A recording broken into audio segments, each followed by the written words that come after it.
Right, good afternoon. I'm not sure whether we've got everyone, but we've got quite a decent number in the audience, and I think the numbers are still going up. But good afternoon, everybody. What we want to do this afternoon is have a bit of an exciting debate, or at least we hope it will be, about the different approaches to this thorny issue. All of us, Nicola, myself and Emma, operate in a variety of different areas of the civil division. We deal with sports law, civil law.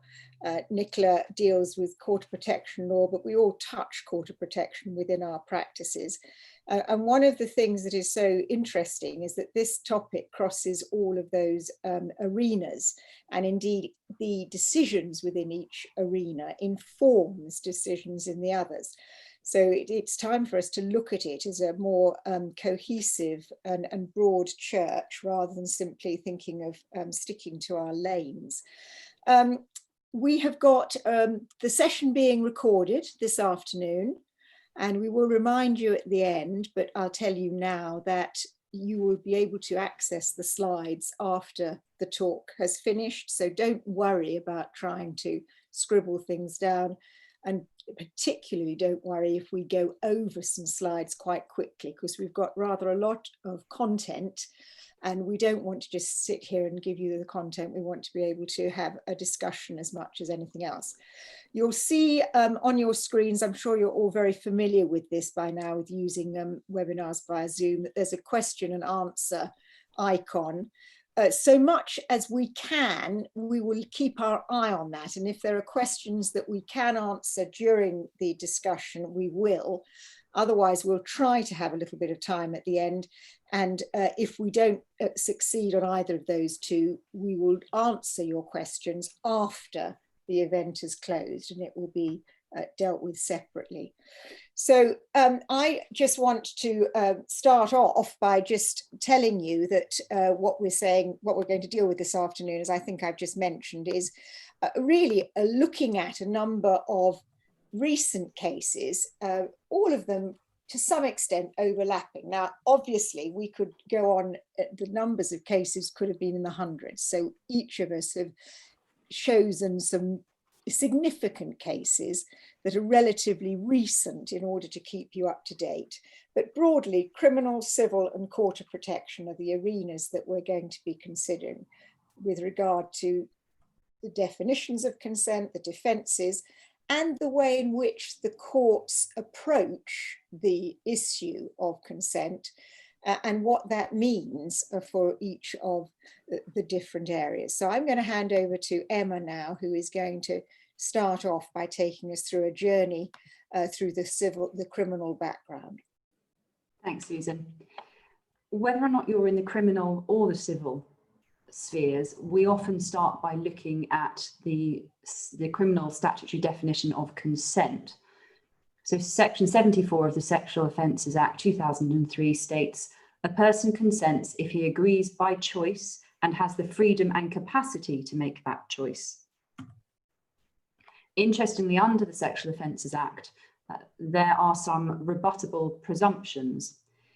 If the prosecution prove that the defendant did the sexual act in question, and they prove that one of the following circumstances applied, and that the defendant knew that one of those circumstances applied, there is a presumption that there was no consent. But that is a rebuttable presumption that the defendant can bring evidence to rebut.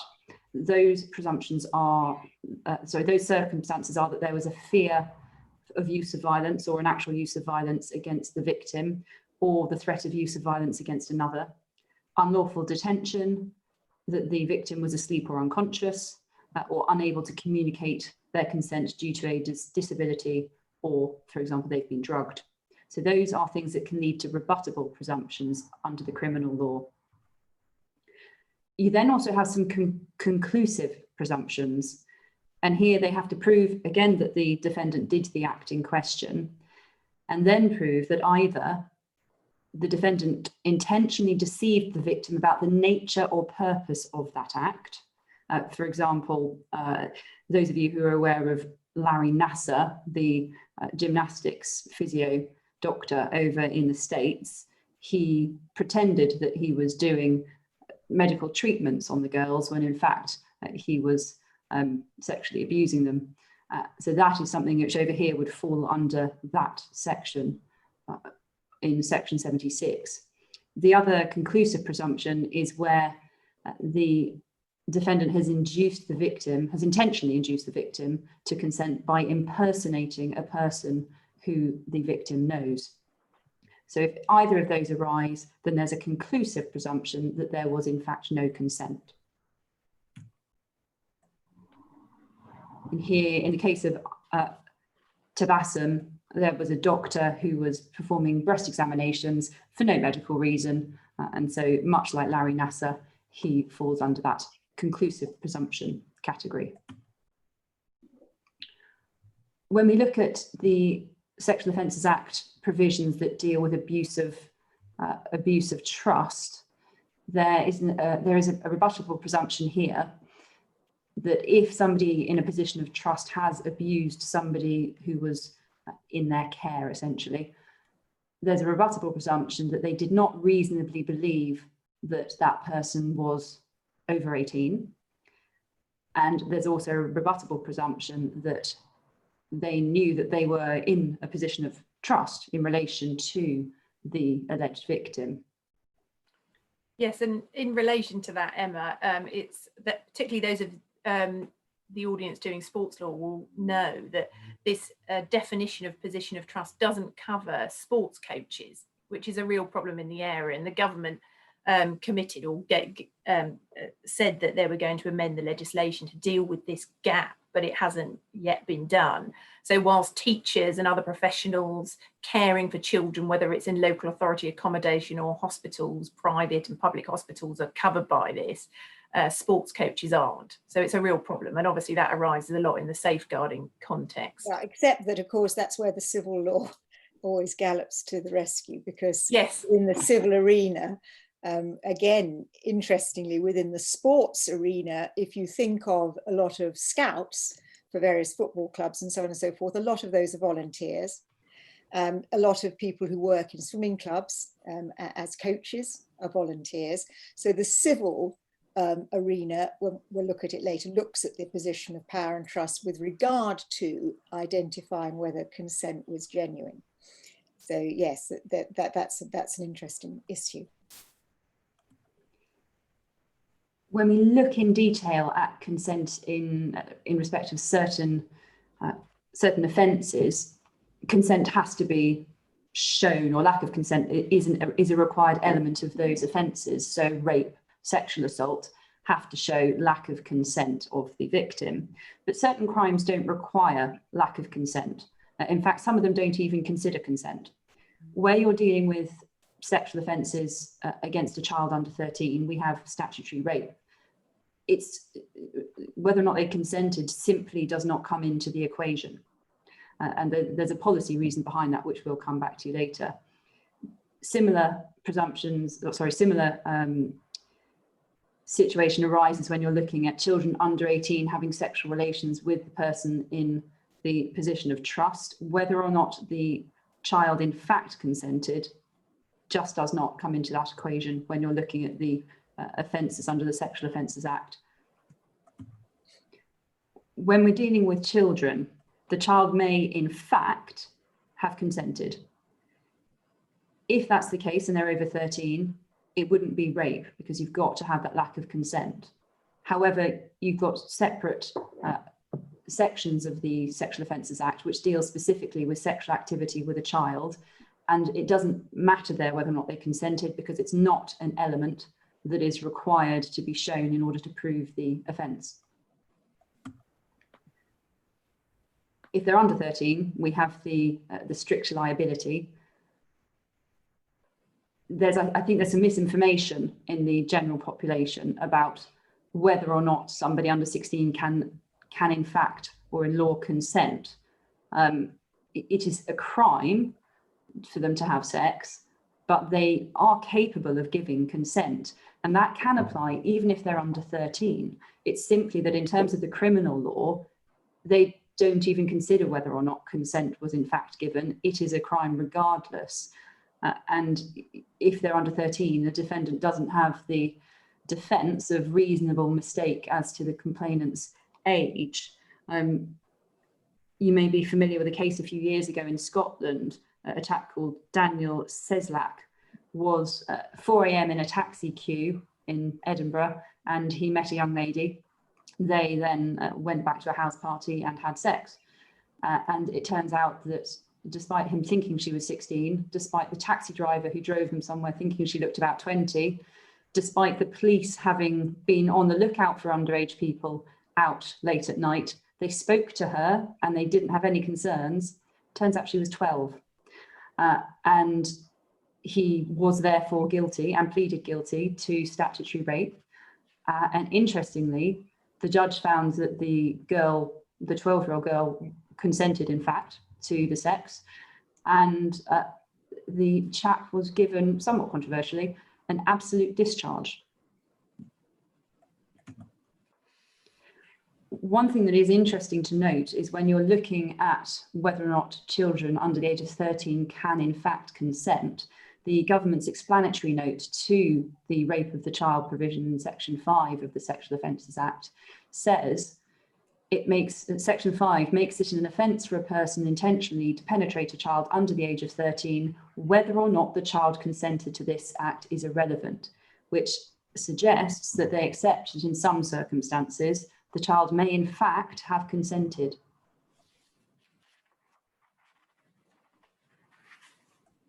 Interestingly, when we look at the medical side of things, we have the Gillick competence test, which has been around for a long time now, and essentially says that even if you're under 16, if that particular individual has sufficient maturity and intelligence to understand what's going on and the implications of the treatment, then they do in fact have capacity and they can provide valid consent. And that is arguably something which can be used in the civil context when we're looking at children under the age of 16. It's not quite on the sexual point, but I just wanted to point out there, because there's a lot of parents, I suspect, in the audience, and I've had some parents with alarm, especially with vaccines and anti-vaxxers coming up in the news a lot. Your child can consent to a vaccine and you don't necessarily have the power to stop that. And similarly, I mean, in the family division, can end up with cases of children, you know, who are refusing particular medical treatments. Yes. And those can be very difficult because if they're found to have capacity to make that choice, but as we see, often the court finds a way around it, so as to be protective of them.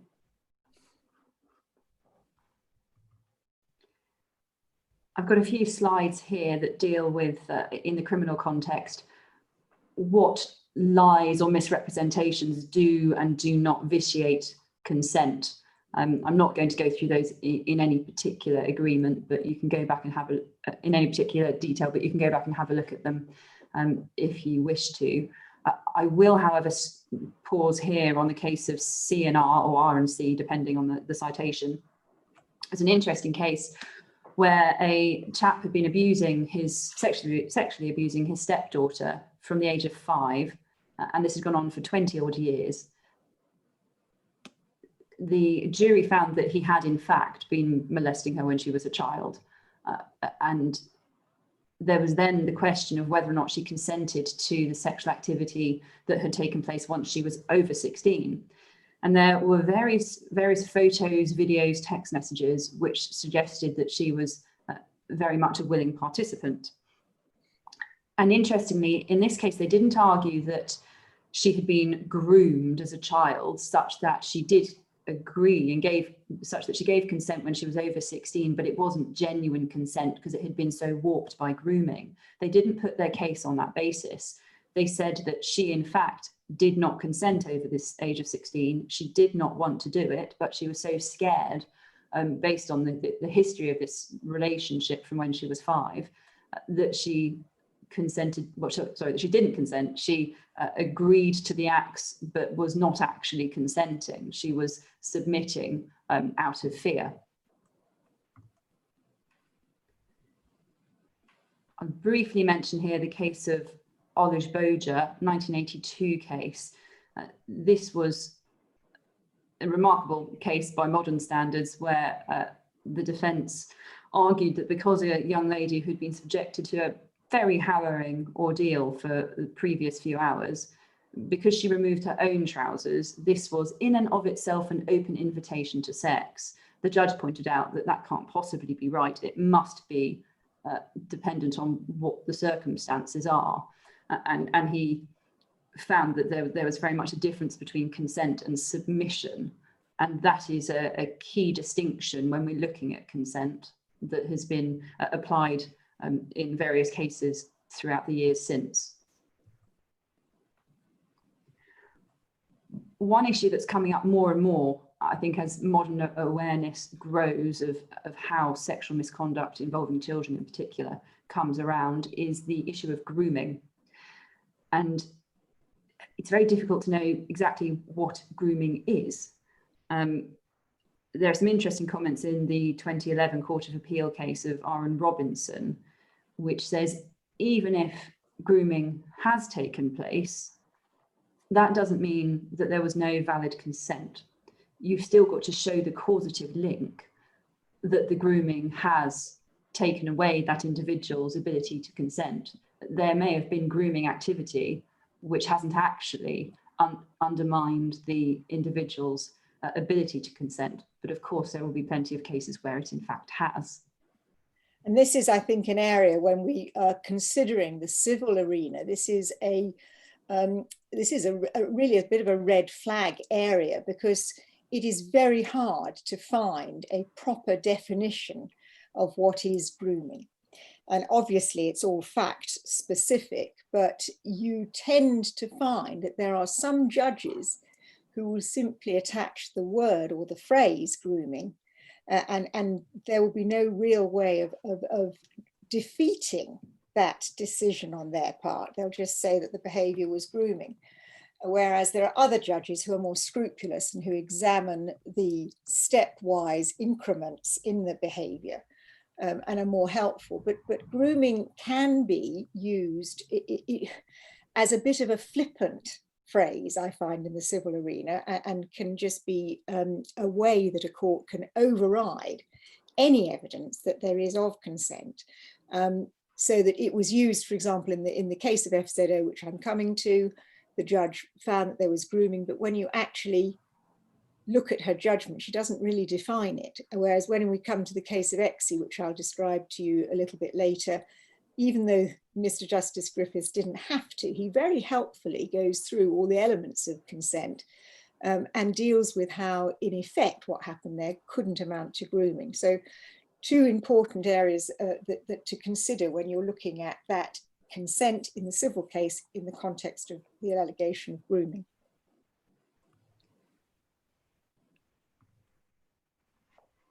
The interplay between the civil and the criminal arena is one which Susan was just touching on, and it's something that I think we're going to see more and more of when we're trying in the civil arena to define things like grooming, things like consent, and working out how the law has to approach issues of consent. Where you have a civil case where there has been a criminal conviction, there are a few things that you ought to check. First of all, especially if the offence was historic, what were the elements of the offence? Because they may not have actually involved anything to do with consent.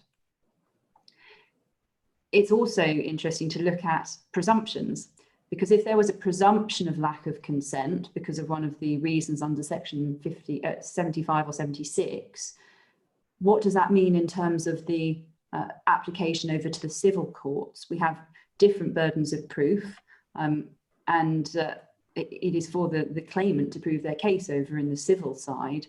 Susan, have you had experience of this particular issue? Well, this is a civil approach, and yes, well, I mean, I think if we go on to the next slide, and I'll just take up a sort of little interplay, because one of the points that you mentioned earlier, Emma, I think is very relevant here. So that, for example, you will often find in civil cases that the claimant, the alleged victim, is complaining that he or she has not consented. and will use the criminal conviction of the abuser to support the argument that there has been a lack of consent. So it's very important to bear in mind, if you're acting for the defendant in those cases, that there is this nuance, that if you are a child effectively between the ages of 13 and 16, although in criminal law there is no concept of actual consent, it is tacitly recognized, because instead of rape, the prosecution is, and the offence is, unlawful sexual intercourse with a person under the age of. So always keep a wary eye of that, because that's a very good tag that you can use to argue before the judge. Well, actually, even the criminal courts, in their own way, appreciated that there was a consensual element to this relationship. And you get that, for example, in the sort of runaway brides scenarios and things of that sort. So I think that's an important point to consider. And adults, of course, is a slightly different point. I've just mentioned the case of R and Bree.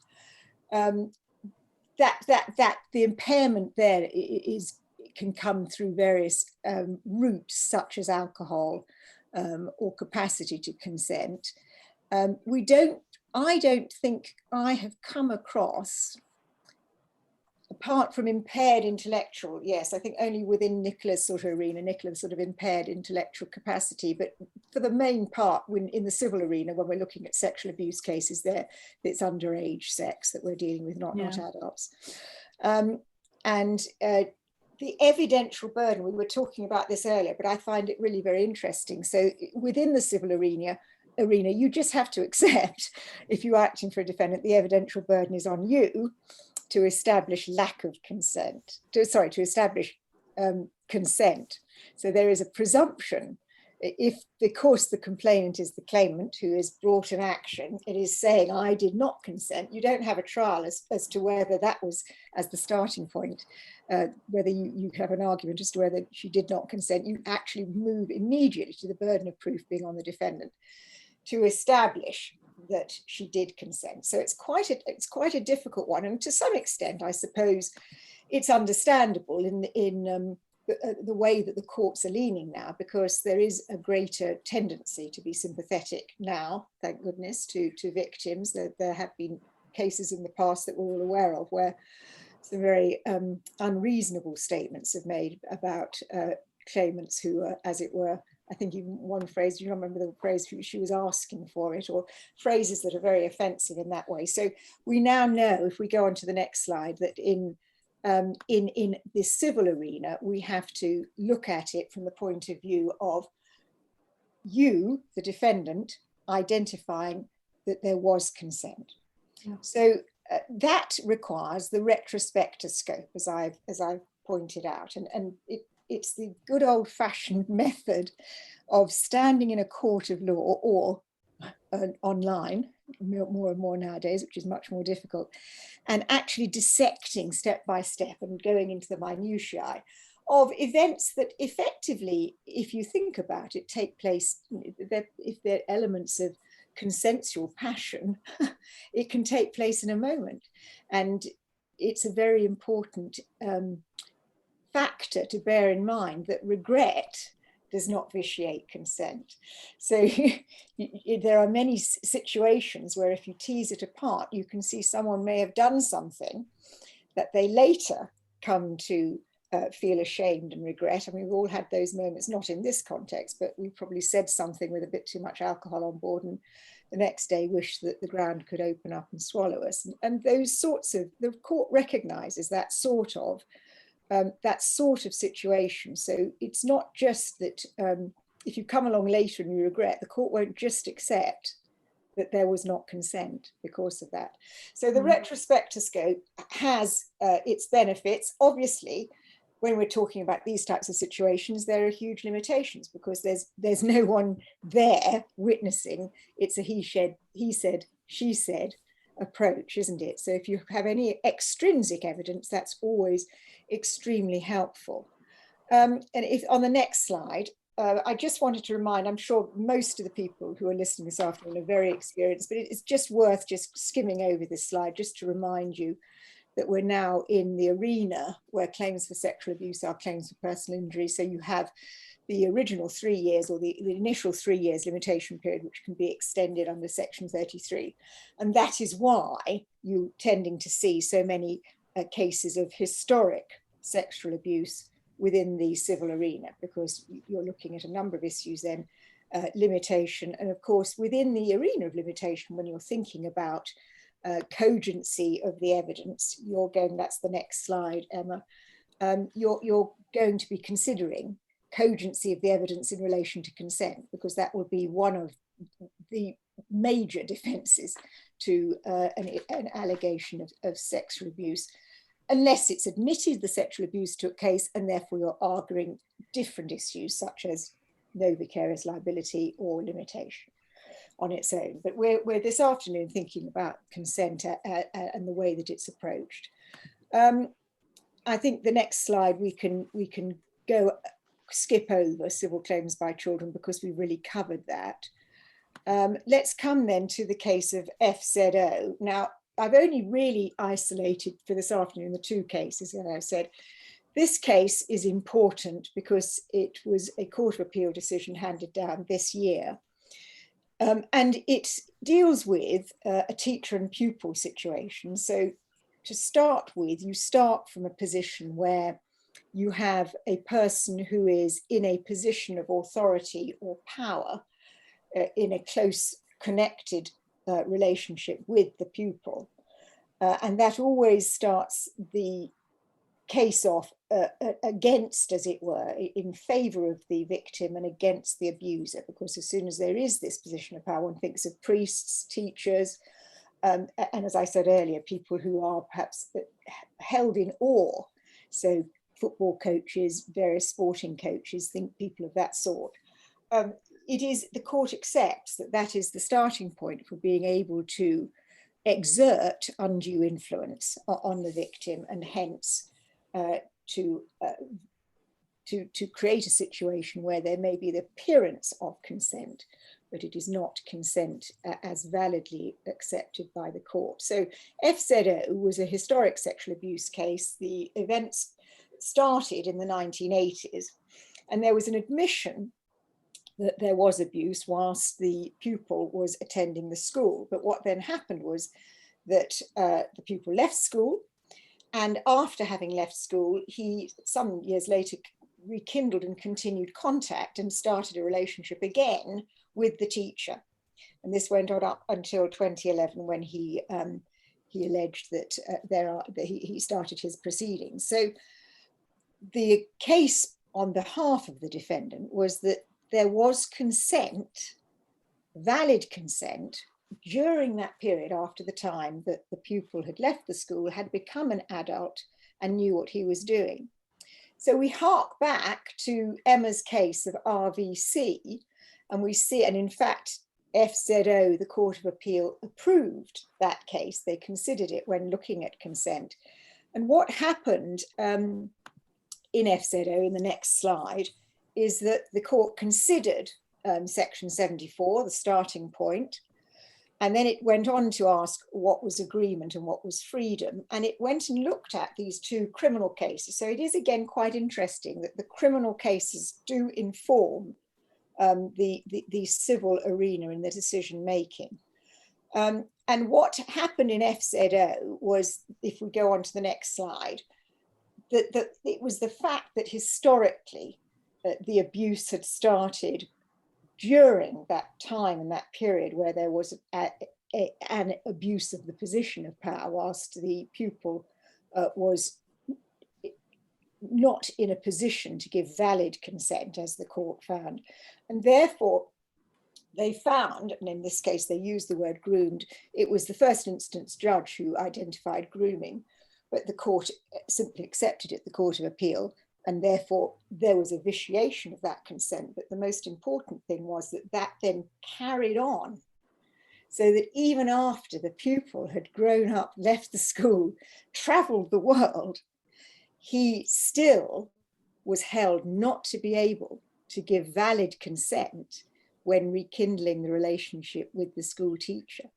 So it's a very interesting point, isn't it? That once tainted, once consent is tainted, it's as though it can never be redeemed on a valid level. And in many ways, there was another point that I think here was relevant, which is that the teacher was still employed by the school during the period after the claimant became an adult and the relationship continued. And one has to ask, would it have been the same decision? Imagine if the teacher then leaves the school, he's no longer employed. So the defendant and all sorts of issues of vicarious liability come to the fore then, but the defendant is no longer employing him, and the two embark on a mutually consensual sexual relationship. It is quite interesting to see the thorny issues here, and how, to some extent, that there are difficulties in the FZO analysis, because you can see how quickly it becomes somewhat absurd. And indeed, if there had been no complaint, these two could have carried on. One thinks, for example, Macron and Madame Macron, if there was no complaint, then the fact that it all started in the great romance of youth in the schoolroom is an interesting context. Yeah, I mean, I think it is interesting, Susan, and there's been there's a slide which I'll come to later on, which has looked at this issue of, the exercise of coercion within relationships where there's a power imbalance in the context of vulnerable adults, where the court's saying, when it's a particular type of relationship and when that person really has influence over the other, it doesn't even have to amount to much to subject someone to coercion or to unduly influence them. Yeah. And I think that we can see that sort of reasoning underpinning this case here. Absolutely, I agree with you.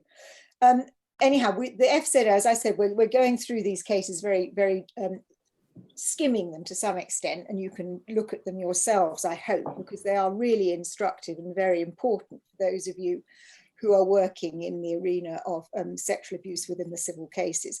The other case I just wanted to identify is the case of EXE.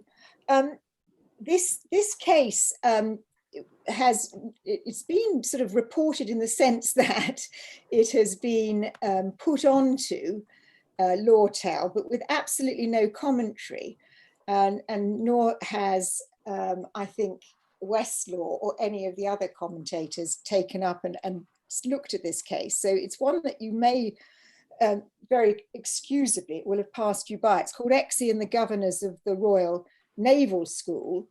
And it was a case, surprise, surprise, that I was involved with earlier this year, hence how I know about it. But I thought it was important to bring to your attention in the context of this consent talk, because there are some interesting decisions involved in it. Now, this was a case arising out of sexual abuse back in the 1990s, when the claimant, EXE, was aged 14 to start with and at school, and she then became 15 in the school holidays. And you can see there, I've just set out in bullet points the issues, but one important point, please note that the abuser, the person with whom she started a relationship, was a kitchen porter, so not a teacher. And that was important later when the judge considered issues of the validity of the consent and whether grooming had taken place. And I then go on to identify how this relationship started whilst the claimant was at school, and then went on, again, hints of FZO, after she had moved to the school holidays and became 15. So many of the incidents of sexual intercourse took place outside the school premises and not during school term time. In fact, the abuser was sacked from the school for an unrelated incident by the end of that summer term. So he was also no longer employed by the school after the July of that year. And the relationship continued, and there was quite a lot of contemporaneous evidence. And the most important part of the contemporaneous evidence, and I think what assisted the defense here, was the fact that EXE had provided a witness statement to the police of her own volition, which was signed. So it was contemporaneous and signed. And at that stage, it was clearly, it was young romantic love. She, for whatever reason, had fallen for this rather unsavoury kitchen porter and had romanticised it, and clearly was telling the police that she consented, and the facts were very supportive of the fact that she was a willing participant. Now, in that case, when if we go to the side that just says consent, Mr. Justice Griffiths, when he was considering the issue, in fact found against the claimant on the issue of limitation. But as I said, all the other issues that went to cogency of the evidence were brought in under the limitation umbrella. But what is very helpful is, if you get hold of this judgment and look at it, is there is a whole section, excuse me, where he actually deals with the allegation of consent.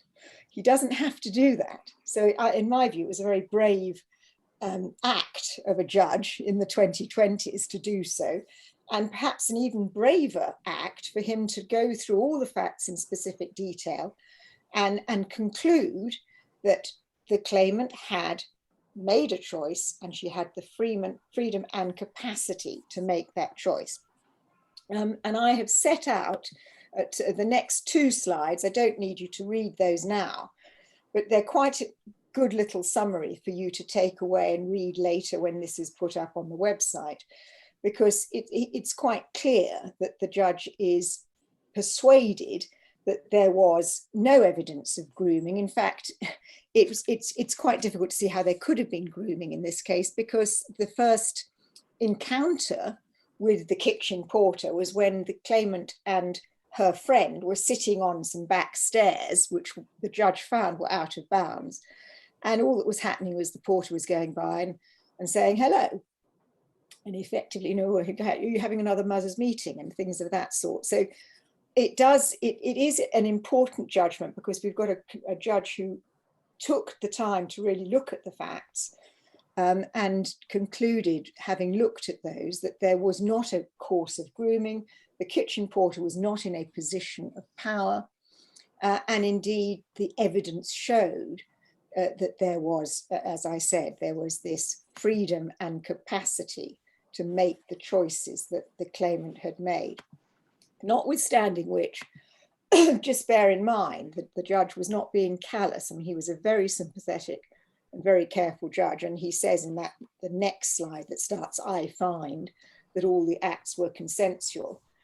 You can see the sentence, but I do not by this in any way resile from the important fact that it was nevertheless a crime, and rightly so, for this older man to have sexual intercourse with a girl under 16. And that he seized the chance, and that the fault lay with him because he was older and had previous convictions and knew what he was doing and was responsible both morally and as a matter of criminal law in a way that Exie, given her age, was not. So I think it's a very valuable case, and I commend it to you to read, to inform your approach, whether you are acting for a claimant or a defendant in this arena. I think that last point's a very important one, because I think a lot of people balk at the idea of running consent against somebody under 16, and particularly against somebody under 13. But there are certain cases where it is appropriate to do so based on those particular facts. Yeah, I agree.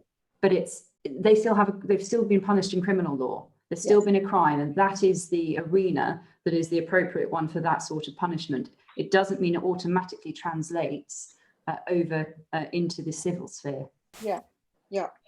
But then, of course, as I said previously, the court of, in Exie, indeed, and I think I'm going to ask Nicola to deal with it, but in Exie, we referred to one of the judgments of Mr. Justice Mumby in a court of protection case. And again, that is very informative for the civil courts as to how to approach the issues of consent. So all courts are informing the others. And I'm going to hand over, if I can now, to Nicola to give us an erudite overview of the court of protection approach to consent. Well, I will do my best, Susan. Thank you. Yes, so picking up on that, I mean, this is a summary here of the areas I'm covering. but really focusing on what is the crossover and what's the relevance of some of these court of protection judgments, particularly to the civil arena. And there's obviously been consideration in the court of protection decisions about criminal law and the criminal law jurisdiction as well. Yeah, and the case where I've referred there, in terms of the case that Susan was talking about, which was mentioned and relied on in Essex, yeah, it's a decision of Mr. Justice Mumby, as he then was. I mean, initially, in fact, both of the decisions when he first spoke about this weren't in fact cases in the Court of Protection. There were cases in the inherent jurisdiction which preceded the Court of Protection, but he was very much looking at the principles in this area in terms of capacity to consent to sex. And he spoke about it first in the case of MAB, and then later in a case called MM, and MM is the one that was mentioned in Essex. And I'll just read out to you what he says, because it's actually been revisited quite recently by the Court of Appeal as a helpful extrapolation, as it were, of the test. So he said, capacity to consent to sexual intercourse depends on a person having sufficient knowledge and understanding of the nature and character, the sexual nature and character of the act of sexual intercourse, and of the reasonably foreseeable consequences of sexual intercourse, to have the capacity to choose whether or not to engage in it, the capacity to decide whether to give or withhold consent to sexual intercourse. And one of the things that we'll see Lord Justice Baker has commented on about that statement of the test recently in a case called JB, which I'll come on to, is that it covers two things. It covers the first element, the capacity to consent to sex, and it covers the second element, the ability to choose. And one of the things that the Court of Appeal in the Court of Protection arena has said recently is that the emphasis on the ability to choose has been somewhat lost over time in these decisions. Everything's been very much on the capacity to consent. And in fact, what we now have, and I'll talk about the case of JB a bit more in a moment, is that the whole test has been reformulated in this area. And what the Court of Appeal has said is that we should be looking at capacity to engage in sexual relations, because what that reflects is that certainly somebody who's an adult without capacity, whether through learning disability or else or otherwise, isn't always, as it were, the passive recipient of sex, can also be the initiator. And that's why it's wrong just to talk about capacity to consent to sex. It's capacity to engage in sex, and that should generally be the test that's applied. So just moving on, there's a few slides here which I'm going to skip over pretty briefly, because you can look at them in your own time, but really just to set out, you know, the fundamental principles of the Court of Protection and the MCA generally. I mean, the Court of Protection, I've said, is a jurisdiction. It only extends to adults over the age of 16, and it's only in relation to adults who lack decision making to make specific decisions. And it's very much a decision specific arena. And on the next one, there are 5 fundamental principles of the Mental Capacity Act that we see on the next slide. And the presumption is of capacity. And then you'll see the third one is that an unwise decision is not an inability to decide. And that's very important principle in this area, because it picks up on the point you were saying earlier, Susan. Lots of people with capacity, they don't make informed decisions when they're having sex with people. It often happens, it's a spur of the moment thing. It's something that they might regret later. And a running theme through the Court of Protection Authority is that people with who are mentally disabled in some way, learning disabled or otherwise, they shouldn't be prevented from what is a fundamental right of having sex with others, and there should be respect for their autonomy in that way. So the lack of the definition of lack of capacity is in section 2.1, and you'll see they're unable to make a decision for himself in relation to the matter because of an impairment or a disturbance in functioning of the mind or brain. And then inability to make decisions. There's tests in section 3, again, which I'll just skip over, but it includes various elements. But certainly in relation to this area, in capacity in relation to sex, the focus is generally on to understand the information relevant to the decision. And that's because, again, using and weighing of information isn't seen as featuring so much in this area, because people with capacity don't sit there in an analytical sense saying the positives of having sex with this person are these, the negatives are these. I mean, some people might, but it's often doesn't generally happen. So that's why the emphasis has been really on understanding. On the next slide, I just set out a citation from actually the first instance judge, Mrs. Justice Roberts, in this case of JB, that went to the Court of Appeal, which I mentioned earlier, which again it emphasises the approach of the Court of Protection and it's the importance it places on enabling people to engage in sexual relations, and also reflecting this element that you'll see at the end of the quote is largely visceral rather than cerebral, owing more to instinct and emotion than to analysis.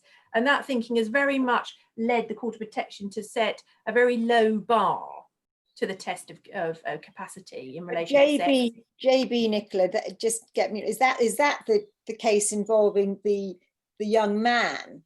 Yes. And so it's again exactly what you were saying. That's the slight role reversal, because it wasn't him consenting. No, and that's why his ability to understand if others consented. Yeah, and that's the thing, and that's where we've seen. I said there's been a sort of an evolution in focus of what people need to understand. And at the beginning, it was always they needed to understand, you know, that sexual relations can lead to pregnancy, that there's a risk of STIs, etc. But this issue about understanding of consent or the need for consent hadn't been fully worked through. We saw it in Mumby's decision, where he was saying understanding of the ability to choose, and so that thread was there from the beginning, albeit it wasn't always agreed with by all first instance judges. But it's now post JB, and JB, yes, he was a man who he was very interested in sex, wanted to have sex with lots of women. He was at 36 years old, actually with an autistic spectrum disorder, not a learning disability, but was seen as wanting to engage very frequently in sexual relations with women, but didn't have an understanding that others needed to consent. And he said various things. He was described in the judgment as being visibly shaken when it was explained to him that actually consent could be withdrawn during the course of the act, or someone could change their mind. So obviously there were real concerns there, and it was being argued by the official solicitor that his capacity, as it were, his ability to understand that the other person had to consent wasn't part of the capacity test. He said he could understand his own consent, but he didn't have to understand that others could consent. And that was seen as raising the threshold too high. Yeah. And at first instance, that argument was accepted. But when it got to the Court of Appeal, that was reversed. And Lord Justice Baker, giving the judgment, said, no, this is a fundamental aspect of the test. It's about capacity, as I said before. The capacity is to engage in sexual relations. It's a proactive thing. In so doing, he has to understand that the other person must have capacity to consent and is in fact consenting. He has to presumably understand. Otherwise, you've got a risk that he's going to go out and commit rape. Well, quite, and the argument, what was put to the Court of Appeal was, well, that's the forum of the criminal law that deals with that aspect. But again, an important principle that the Court of Appeal underlined in their judgment was that no, there's a very important principle here of the law working together, this being a cohesive scheme. And he's saying effectively the Court of Protection, it doesn't operate in isolation. It's part of a wider system of law. And I think then it's very much picking up as well on the importance of consent now in society. We've seen that very much with the Me Too movement and what's evolved there. And the Court of Protection saying there does need to be a more unified approach. And we can't just, as it were, say, oh, that's the realm of the criminal law. But then that's your next point, which we're just about to talk about, and you mentioned, is the prospective. So the Court of Protection has necessarily to have a slightly lower threshold because it's looking forward to what could happen. That's right. In a number of different unspecified situations. And it comes back to this point that it's always said it's an act-specific test in the Court of Protection. It's understanding the act. It's not person-specific. It's not about whether someone can understand the risks of having sex with Mr. X rather than Mr. Y, or the other way around. It has to be that. And one of the things, obviously, that a policy reason for that is that decisions have to be made by local authorities and others who are looking after people in the community, and they have to make it on a general basis. They can't start vetting every single possible partner that someone can have. But and that's a distinction that created a difficulty, because there was this case of the Crown and Cooper, which was about the offence of engaging in sexual relations or sexual act with a person with mental disorder. And the House of Lords there overturned the Court of Appeal's decision, which had said that it wasn't an act-specific or person-specific test, because there the evidence was that the individual who had a mental disorder was absolutely terrified in relation to this particular person, such that she wasn't able to give consent. And that led to Lady Hale there saying, well, of course, one does not consent to sex in general. One consents to this act of sex with this person at this time and in this place. And that created a lot of difficulties in the Court of Protection, because they were trying to say, well, how does this fit with what we're doing? And I think it was left with, well, it's a prospective test. But I think, interestingly, what we've now seen, apart from the development in the JB case, is in this recent decision of Miss Justice Hayden, who's the Vice President of the Court of Protection, his decision in NB, where he's adopted a tailored approach. And there's a slide where I've flagged up that decision towards the end, a tailored approach to the test, where it remains a act-specific test, but it's also saying that it can be tailored to particular people, because there's a couple, they were married in the 1990s. And yes, sorry, it's just a bit, there's a tailored approach, it's a slide. The tailored approach slide. Yeah, they were married in the 1990s, and the concern was that, in fact, this couple, she didn't actually have capacity to consent to sex. And the reason was she was in this, long-standing relationship with her husband. But when it came to the attention of the local authority, we actually came from a discussion that this woman had with her dentist, which was never identified as to exactly what she'd said. But she said something that concerned her dentist. It goes off and gets referred to the local authority safeguarding team. And then there's a whole process begins with her being interviewed by a clinical psychologist, and they come to the view that she doesn't really understand that pregnancy can result from sexual relations, and she doesn't understand about STIs. So then it was said, well, okay, it said to her husband, you can't have sex with her anymore because she lacks capacity. But again, once it came before the Court of Protection, Mr. Justice Hayden decided that in her case, there were particular aspects. It didn't matter that she didn't understand that pregnancy would result, and it didn't matter about STI. She was in this long-term monogamous relationship. She was by that point of a particular age, and that approach makes a lot of sense. And again, is, I think, showing more congruence in approach. It doesn't become like the criminal, like the civil, entirely retrospective. It's prospective, but tailored, particular elements tailored to the situation in hand. So it makes much more sense. Well, then we took you out of, or the cases took you out of sync, because then you were going to talk about the silos. The silos cases. I mean, I think another case about congruence ultimately. I mean, this is another decision that is, because I should say JB and this silos case, the local authority and B, are both on appeal to the Supreme Court now. And this B case, as I said, there was a 31-year-old woman with learning disabilities who wanted to live with a man who's in his 70s, a convicted sex offender. He's actually subject to a sexual harm prevention order.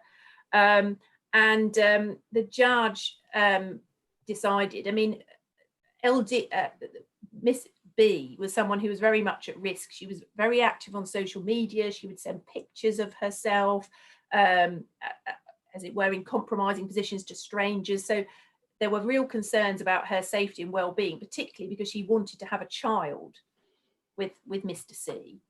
But the judge at first instance reached the decision that she had capacity to make decisions about residence, but that she lacked capacity in other areas. Particularly, she lacked capacity to make decisions about her care arrangements or contact, because it was said she couldn't weigh up the risks of Mr. C being a convicted sex offender. And it was also said that and she lacked capacity also in relation to sexual relations. That was on an interim basis because she needed some more education to understand some elements of the test. But what then happened when it went to the Court of Appeal was the Court of Appeal said, well, these decisions don't fit together. The point is, if she's got capacity to decide to go and live with Mr. C, it undermines all the other decisions that the court's made, because then she will be having sex with him. She is in contact with him. It doesn't make sense as a whole. And the judge, the Court of Appeal, accepted the submission that effectively the judge was looking at these decisions as in self-contained silos, as opposed to a holistic approach of looking at the outcome. So that is sort of where the road is taking us, isn't it? As we've been talking this afternoon about a bit of a holistic approach, with all the courts having regard to the different ways that this issue is approached. That's very much what the silos case tells us, doesn't it? That going forward, which is a little bit counterintuitive, because it used to be one was almost putting on blinkers with the Mental Capacity Act and saying it's this particular situation with this particular decision. So it's an interesting approach when one's in this arena of sexual intercourse and consent, that you have to look at it more holistically. I find that very fascinating. So where are we going now, Nicola? I'm only looking at the time now, and I'm thinking that our audience has been very patient, waiting all the way through. Where does it take us, ladies? Where do you think we're going? Well, I think it's going to be interesting to see what the Supreme Court say in the Re JB case, about this element, the relevance of consent, particularly consent of others, to the capacity test. And I think it's and I think, as you've picked up on, Susan, this is issue about not having decision-making silos. And I think that the law as a whole working as a together and as a scheme, as opposed to dealing with things differently. Yeah, and that's so interesting, because I mean, now I think it's getting better, but certainly I've had experience, and I'm sure you two have as well, where when you first in a civil case introduced concepts from something like the Court of Protection, you were shouted out of court. There was a resistance, and now there's a far greater appreciation of how these are all intertwined and overlap, obviously with different regards and different approaches, but nonetheless there is this intertwining, which I find very interesting.